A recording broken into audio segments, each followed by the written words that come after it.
여러분 아시는 대로 기독교의 양대 절기가 있지요. 여러분 성탄절과 부활절.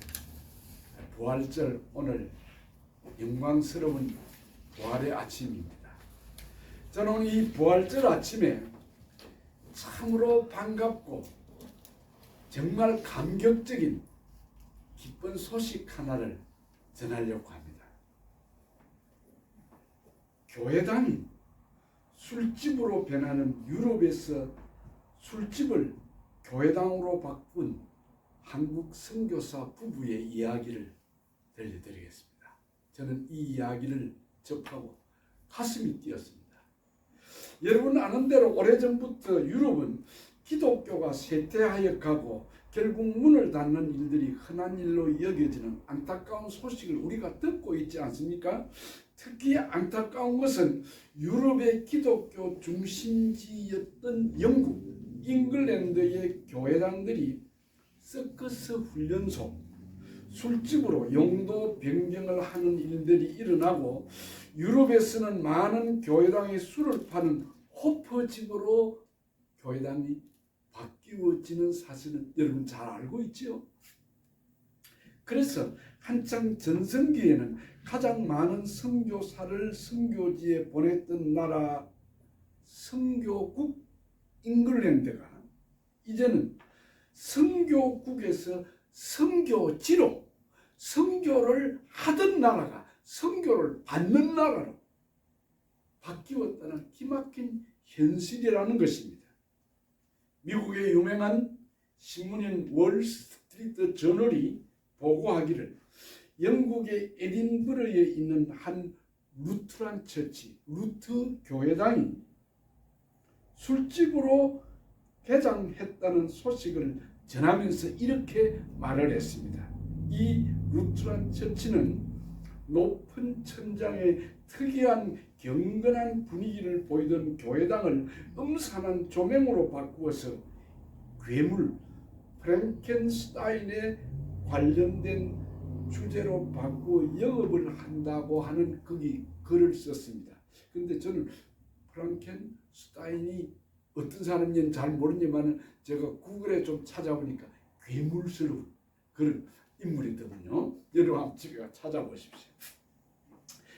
그러면서 이 월스트리트 저널이 계속해서 보고를 하기를 영국 브리스톨에서는 한 교회당이 서커스 훈련장으로 바뀌었고 또 네덜란드에서는 1889년에 세워진 성당을 흰색으로 칠을 바꾸어서 여성 의류 매장으로 바꾸었다는 사실, 그리고 네덜란드에서는 1600개의 캐톨릭 성당 중에 3분의 2가 문을 닫고 있다는 사실, 영국에서는 연평균 20곳의 성공의 교회당이 폐쇄가 되고 있다는 사실과 함께 덴마크에서는 2015년 당시 200곳 안팎의 교회당들이 신자들의 발걸음이 끊어져 버렸다고 합니다. 지난해 장로교 본산지였던 스코틀랜드, 여러분 이 스코틀랜드는 유명한 그 존 낙스라는 그 위대한 지도자가 있어서 하나님이여 신앙의 자유를 안 주시면 내 목숨을 받아가 주십시오. 자유를 주십시오. 그렇게 기도하던 그 존 낙스가 있었던 우리 장로교의 본산지였습니다. 그 스코틀랜드에서도 200년 전에 건축된 교회당이 더 이상 하나님의 말씀이 전파되지 않는 술집으로 바뀌었다는 참 안타까운 소식입니다. 이런 현실 속에 쾌락의 상징으로 불리던 나이트 클럽이 대학의 캠퍼스 옆에서 하나님의 복음을 전하는 교회당으로 바뀌어서 복음의 본거지로 변한 사실이 있습니다. 한 한국 선교사 부부의 열정으로 기독교인의 숫자가 전체 국민의 2%밖에 안 되는 불가리아, 이 불가리아의 수도인 소피아에서 이루어진 사실인데, 우리 고신교단과 가장 가까운 그 신학과 모든 것이 같은 그 예장 합동측 그 교회에서 총회에서 파송한 김아열 원종숙 선교사 부부가 불가리아 대학 옆에 있는 나이트 클럽이 교회당으로 거듭나는, 교회당으로 변하는 그것을 오늘 여러분에게 좀 알려드리려고 합니다. 이들은 그 전라북도 군산에 있는 개복교회, 저는 이름은 많이 들었습니다. 개복교회 하도 유명한 교회라서. 그런데 교회당은 가보지를 못했습니다만은 이 개복동 교회가 파송한 선교사 부부였는데, 이 군산 개복동 교회는 1894년도에 세워진 교회예요. 엄청난 역사 있는 교회입니다. 윌리엄 젠켄이라고 하는 미국 선교사에 의해서 세워진 교회인데, 이 교회에서 2001년도 12월에 불가리아의 수도인 소피아의 선교사로 파송이 된 이 선교사 부부가 가서 그 해에 오픈 발칸 선교회라는 이름으로 개원 예배를 드림으로 시작한 선교회가 이제는 5개 교회로 그 지역에서 세워지면서 말씀과 구제에 열중을 해서 자립하는 교회로 성장을 하면서 더 성도들의 숫자가 늘어나고 증가하고 부흥을 하니까 교회당을 찾아야 되겠는데, 교회당이 없어서 이리저리를 찾고 있던 중에, 여러분, 우리가 겪었던, 전 세계가 겪었던 코로나 팬데믹으로 인해서 얼마나 많은 사람들이 어려움을 겪었습니까? 그 불가리아 수도인 소피아에도 아마 그 영향이 있었던 모양입니다. 술집이, 그 술집이 매물로 나온 겁니다. 그래서 이 나이트클럽 이름이 마스크, MASK, 이와 우리가 마스크 썼지 않습니까? 마스크라는 이름으로 매물이 나온 것을 이 선교사 부부가 보고 이 개복동 교회에 연락을 해서 그걸 매입을 했습니다. 이 나이트클럽은 유명 가수들이 콘서트를 여는 락 뮤직 클럽이었는데, 전체 홀의 면적이 187평이라고 합니다.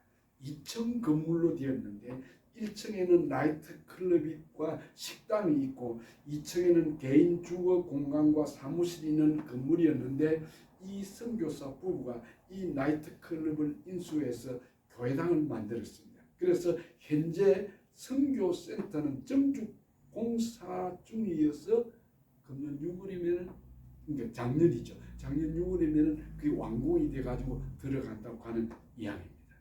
이 교회당을 주일에는 예배를 드리고 주중에는 코리아 문화센터로 사용을 하여 불가리아의 선교 베이스 캠프를 만들기 위해서 지금 한참 준비 중이라고 합니다. 그런데 놀랍게도 이 불가리아에 한국어, 태권도, K 문화가, 그러니까 코리아 문화가 대단하답니다. 그래서 이곳 불가리아의 다음 세대가 나이트 클럽의 유흥 문화 대신에 복음으로 세워지는 것을 소망을 하는데, 이 김 선교사 부부는 선교센터가 세워진 소피아 그 나이트 클럽, 그 교회당으로 바꾼 그 지역이 주로 대학생들이 많은, 그리고 일반 주민들과 함께 한 3만 명이 거주하는 그 아주 놀라운 지역인데, 그곳에 불가리아의 그 가장 유명한 명문 대학인 소피아 대학이 그곳에 있다고 합니다. 그곳에 바로 대학 학생들과 주민들을 중심으로 이제 나이트 클럽을 이제 완공을 해가지고 교회당으로 이제 사용할 그런 계획인데 아주 꿈에 부풀어 있다는 이야기입니다. 지금 이 복음의 불모지인 이 불가리아의 그 소피아에서 청년 문화가 일어나기를, 청년 복음 그 부흥운동이 일어나기를 기다리는데, 지금 유럽에서는 교회당이 술집으로 바뀌는 흔한 이런 케이스의 소식은 여러분 많이 들었지만, 이곳처럼 나이트클럽이 교회당으로 바뀌어진 이 사실은 유럽 역사상 처음이라는 거예요. 가슴이 두근두근거리더라. 놀라운 참 기쁜 소식입니다. 불가리아는 지금 뜨거운 한류 열풍으로 젊은이들이 한국 문화에 대한 그 관심이 아주 뜨겁답니다. 136년의 역사를 자랑하는 불가리아 최고의 명문대학인 그 소피아 유니버시티가 바로 그 지역에 있는데, 이 소피아 대학이 1995년도에 한국어과를 개설했다고 합니다. 그래가지고 이 한국어과가 개설이 되면서부터 거기 젊은 청년들이 한국에 대한 그 동경, 한국의 그 문화, 한국의 드라마, 한국의 그 열풍이 거기 지금 불가리아에 불고 있는데, 지금 이 때를 하나님께서 이 불가리아를 위해서 세워준 것이 아닌가 하고 이 선교사님께서 이야기를 하고 열심히 선교를 하고 있다고 합니다. 오늘 이 부활절 아침에 얼마나 기쁘고 감격적인 소식입니까? 우리 주님 이 세상에 낮은 인간의 몸으로 땅에 오셨지만 그 예수님께서 이루어 놓으신 복음이 오늘 이 놀라운 유럽에 다시 한 번 더 한국 선교사에 의해서 이렇게 열려지고 있다는 사실은 너무도 자랑스러운 이야기입니다. 여러분 생각나실 때마다 이 선교사 부부 위해 기도하세요. 저는 이 소식을 접하고 너무 좋아서 다니면서 이 선교사 부부를 위해서 기도를 했습니다. 여러분 더 이런 역사가 이 불가리아뿐만 아니라 독일에서, 영국에서, 덴마크에서, 네덜란드에서, 스코틀랜드에서 이런 역사가 일어나도록 여러분 기도하시길 바랍니다. 오늘 아침에 읽은 이 본문은 우리 예수님께서 부활하신 후에 제자들을 찾아와서 제일 먼저 건넨 말씀이 Peace be with you. 샬롬. 너희에게 평강이 있을지어다 라는 말씀을 했습니다. 그 두려워서 제자들이 문을 꼭꼭 걸어 잠그고 있는 그곳에 주님이 그대로 나타나셔서 부활하신 후 처음 제자들에게 하신 말씀입니다. 낙심하고 절망하고 정말 별 볼 일 없는 그 참 제자들 앞에 나타나서 제일 먼저 하신 말씀이 너희에게 평강이 있을지어다. 저는 이 설교를 준비하면서 하나님이 하필 많은 인사말 가운데도 뭐 굿모닝, 굿이브닝 이런 말 안 하고 너희들 밥 먹었냐? 너희들 옷은 따뜻하냐? 이런 이야기 안 하고 너희에게 평강이 있을지어다. 왜 평강을 이야기를 했을까? 왜 샬롬이라고 이야기했을까? 여러분은 어떻게 생각하십니까? 예수님이 왜 샬롬이라고 첫 인사를 했을까요?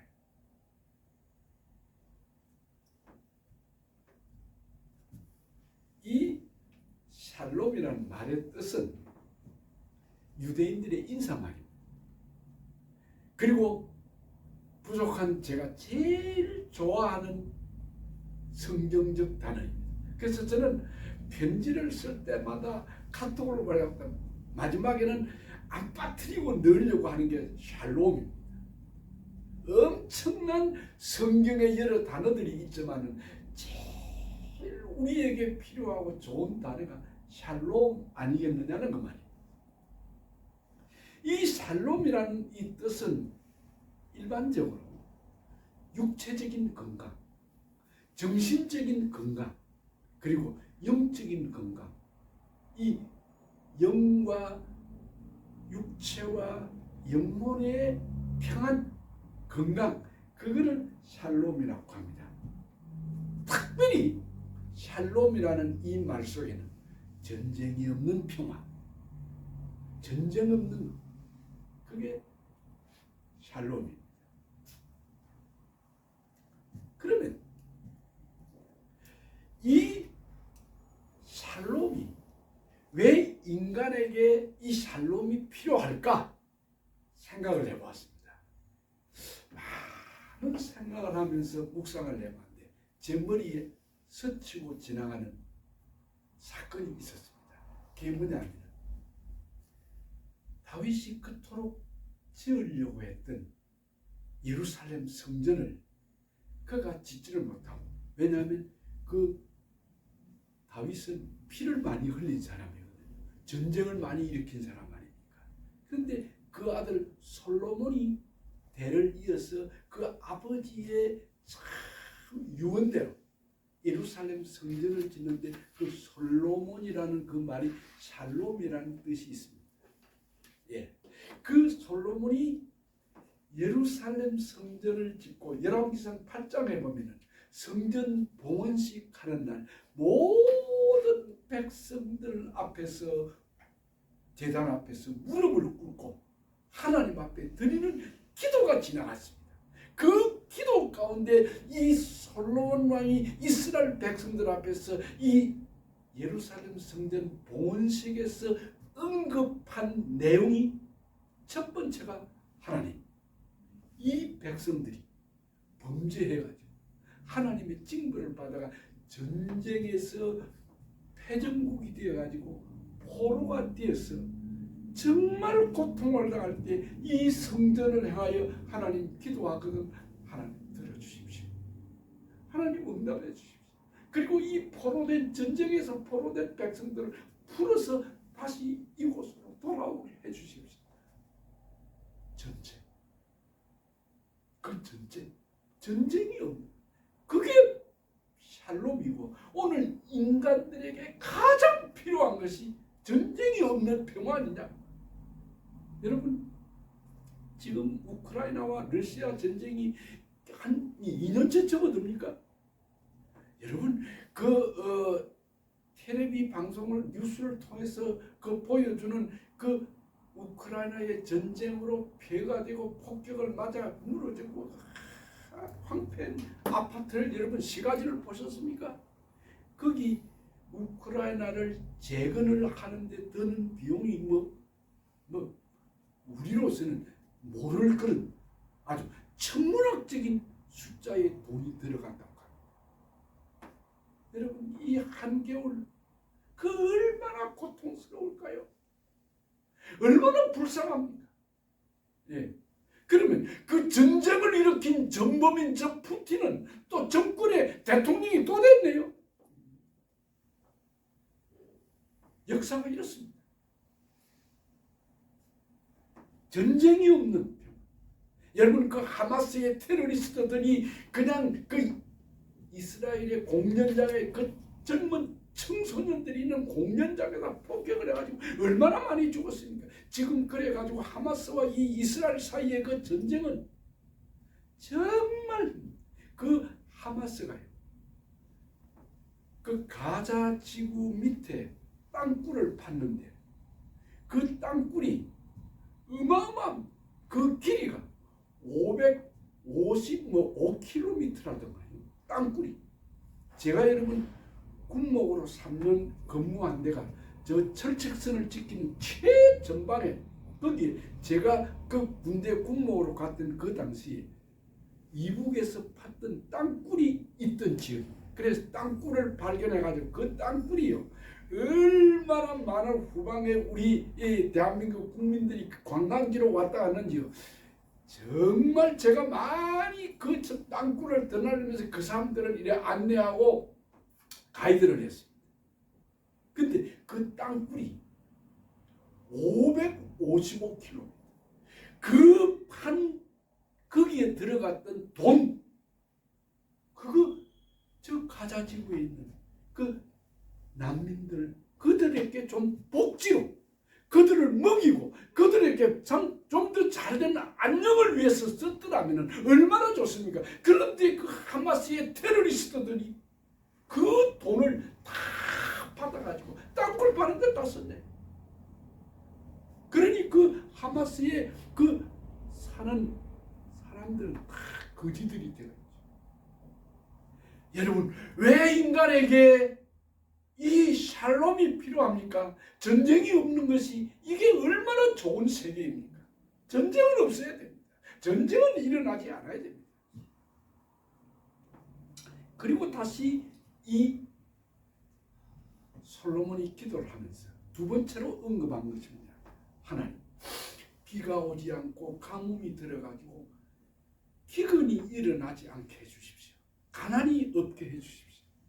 여러분, 저는 6.25 전에 한 해 전에 태어났습니다. 우리가 자랐던 그 시대는 정말 말로 다 할 수 없는 세계에서 가장 가난한 나라. 먹을 것이 없어가지고 제가 고등학교 다닐 때까지도 배를 제대로 마음껏 먹어보지 못하는 그런 가난의 그 아픔.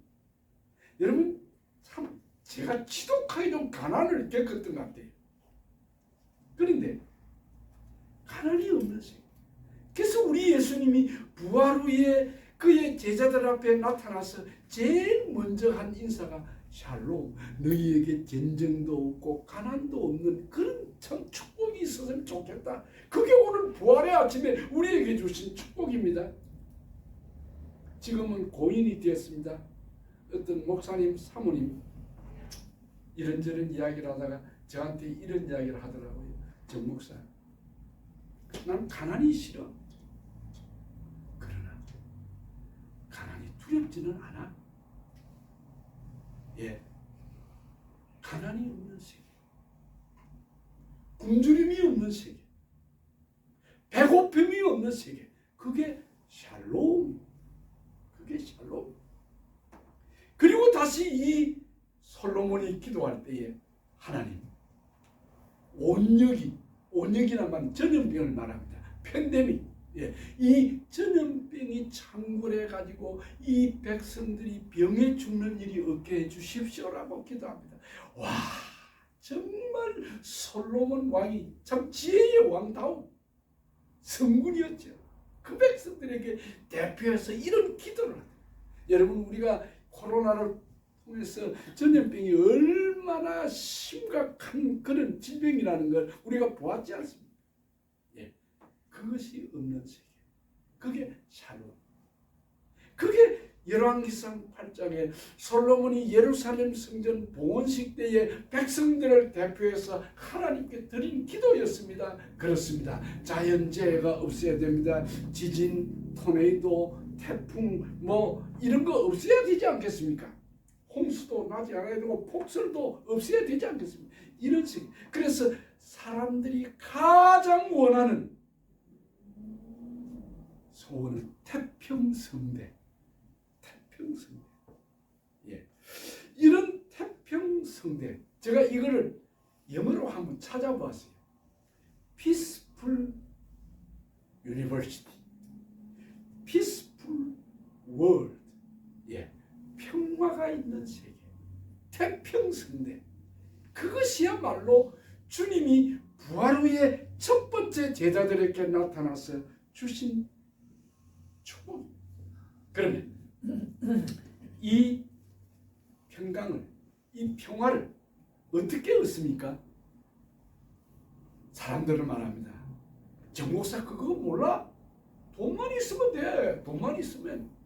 돈 있으면 이 땅이 평화로워진다는 것입니다. 그래서 많은 사람들이 너나 할 것 없이 이 세상에서 가장 위력이 있는 존재가 돈이라는 거지. 돈만 있으면 된다는 거지. 여러분들도 그렇게 생각하십니까? 그런데 돈만 있으면 된다고 생각하는 사람들에게 저는 오늘 이런 이야기를 좀 해주고 싶어요. 돈으로 살 수 없는 게 너무 많아요. 돈 있으면 다 될 것 같은데 실제로 우리는 여러분 돈 있으면 다 되는 거죠. 그러나 돈이 살 수 없는 게 있는데 사랑, 나눔, 우정, 존경, 효도, 믿음, 신뢰, 의리, 충성, 감사, 배려, 자비 등등 이런 것들은 돈으로 살 수가 없어요. 여러분 돈을 주고 사람을 하루를 하이어할 수는 있어요. 한 달은 하이어할 수 있어요. 그러나 돈으로 그 사람을 하이어는 해도 그의 스피릿은 사지를 못합니다. 돈이 있어서 화로운 집은 사도 행복한 가정은 사지 못합니다. 돈이 있어서 침대는 살 수 있어도 단잠은 사지를 못합니다. 아무리 돈이 있어도 여러분 잠은 살 수가 없어요. 돈을 주고 자동차는 살 수 있지만은 여러분 우리 옛날에 자동차는 창문을 열려면은 막 이렇게 돌리고 열고 닫고 이랬죠. 손으로 그랬지 않습니까? 요즘은 얼마나 좋습니까? 운전석에 앉았냐 아니면 승객 좌석에 앉아도 버튼만 딱 누르면 올랐다. 네.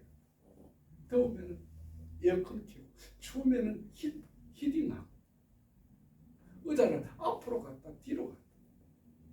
돈 좋아요. 예. 목사인데도 돈 좋아요. 돈 좋은 겁니다. 그러나 돈이 전부가 아닙니다. 여러분. 돈이 있다고 해서 평안은 지는데 평화는 없습니다. 예. 평화는 없고요. 평안은 없습니다. 편안 컴퓨터를 할 수는 있어요. 그러나 피스는 없어요. 돈으로 사람들은 쾌락은 살 수 있어도 기쁨은 살 수가 없는 거예요. 여러분 제가 여러분에게 어사이먼을 숙제를 주었습니다. 바울 쓰신 13은 다 처음 인사말 중에 빠지지 않는 게 뭡니까? 예? 할렐루야. 그러면 돈으로는 이 샬롬을 살 수가 없는데 뭐로 살 수 있느냐? 뭐로 얻을 수 있느냐? 성경은 우리에게 분명한 비결을 방법을 가르쳐 줍니다. 우리 예수님께서 요한복음에 말씀한 대로 나는 길이요 진리요. 예, 나는 길이요 진리요. 이 예수님의 말씀을 확실히 믿는다고 하면 이 샬롬을 얻는 길이 얻는 방법이 뭐냐면은 하나님 우리 아버지와 주 예수 그리스도로부터 은혜와 평강이 너희에게 있을지어다. 사랑하는 성도 여러분, 우리가 이 샬롬을 얻을 수 있는 길은 하나님밖에 없습니다. 돈이 아닙니다. 돈이 아닙니다. 성부 하나님, 성자 예수님, 성령 하나님만이 우리에게 이 샬롬을 줄 수 있습니다. 말씀을 이제 한 말씀 하고 마치겠습니다. 제가 이 설교를 준비하면서 이런 생각을 해봤어요. 왜 한국이 저렇게 복을 받았을까? 지금 한국의 국민 그 소득이 35,000불입니다, 여러분. 오히려 우리 여기 미국에 있는 우리 교포들 한국 가면 거짓입니다. 그 아파트, 자동차 하면 뭐 거리하면 뭐 빚값 언제갑니다. 한국이 어떻게 저렇게 잘 살까? 하나님이 왜 저렇게 한국을 축복해 주었을까 하고 저 나름대로 곰곰이 생각해 봤습니다. 그렇다. 한국은 우리가 역사를 통해서 알 수 있는 거지만 한 번도 다른 나라를 침략한 적이 없어요. 바로 말하면 전쟁을 일으킨 나라가 아니에요. 예수님께서 환상 본 마태복음 5장 8절에 팔복을 이야기하면서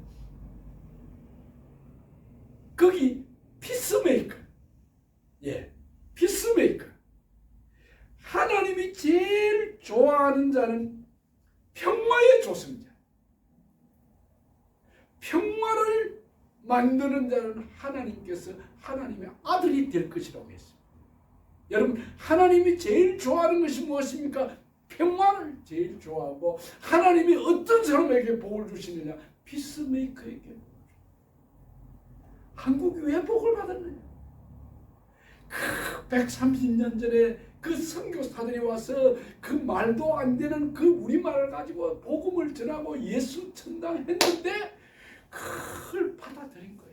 그것을 받아들이고 환영하고, 그 기독교의 문화가 한국에서 모든 그 우상들을 그 타파하고 그 잘못된 구습들을 다 물리치고 하나님의 복음의 역사가 삼천리 방방곡곡에 복음의 깃발이 일어나니까 한국이 복을 받은 거 아닙니까? 여러분, 한때 여러분 저 한국에 요즘은 한국 간지가 좀 오래됐습니다. 한국에 그 김포 광우에 가서 이렇게 비행기를 이렇게 쭉 착륙을 준비하면서 밤에 보면은 전부가 십자가 네온 사인, 온 천지가. 그런 나라는 세상에 없습니다. 여러분, 일본을 가보세요. 눈 뜨고 찾으려고 해도 십자가 못 찾는 나라가 일본 아닙니까? 이제 우리가 일본을 추월했습니다. 국력이 넘어섰습니다. 세계 경제력의 10위권 안에 들어가고, 이 교역량은, 무역량은 세계 7위입니다. 7위. 이런 복을 받은 것은 하나님이 우리 코리안들이 평화를 좋아하는 조용한 아침의 나라, morning come, the country of morning come, 예, 조용한 아침의 나라. 거기에 선교사들이 전해준 복음을 환영하고, 그 전해주는 하나님의 복음의 말씀이 성육신이 된 나라, 하나님의 복음의 말씀이 땅에 떨어져서 열매를 맺은 나라, 그것은 한국민이 평화를 사랑하기 때문입니다. 사랑하는 성도 여러분, 피스메이커, 평화의 조성자. 여러분 가정에서도, 여러분의 직장에서도, 우리가 섬기는 이 교회 안에서도, 우리의 공동체 사회에서도, 우리 국가에서도 평화를 이루어내는 사람. 그래서 주님이 부활 후에 제일 처음 나타나셔서 하신 말씀, Peace be with you. 너희에게 평강이 있을지어다. 이 평강이 여러분에게도 함께 하시기를 바랍니다. 하나님 우리 아버지, 이 부활의 아침에 주님이 약속한 평강의 축복, 그 샬롬의 은총을 우리 온 성도들의 가정과 자신들에게, 자손들에게 허락하여 주시옵소서. 이 미국에도 주님의 샬롬이, 우리 조국 대한민국, 특별히 저 북한 동포들에게도 이 주님이 주시는 샬롬으로 가득하게 하시고, 지금 전쟁 중에 있는 저 우크라이나에, 그리고 저 이스라엘에도 주의 평화를, 샬롬의 복을 주시옵소서. 예수님의 이름으로 기도하옵나이다.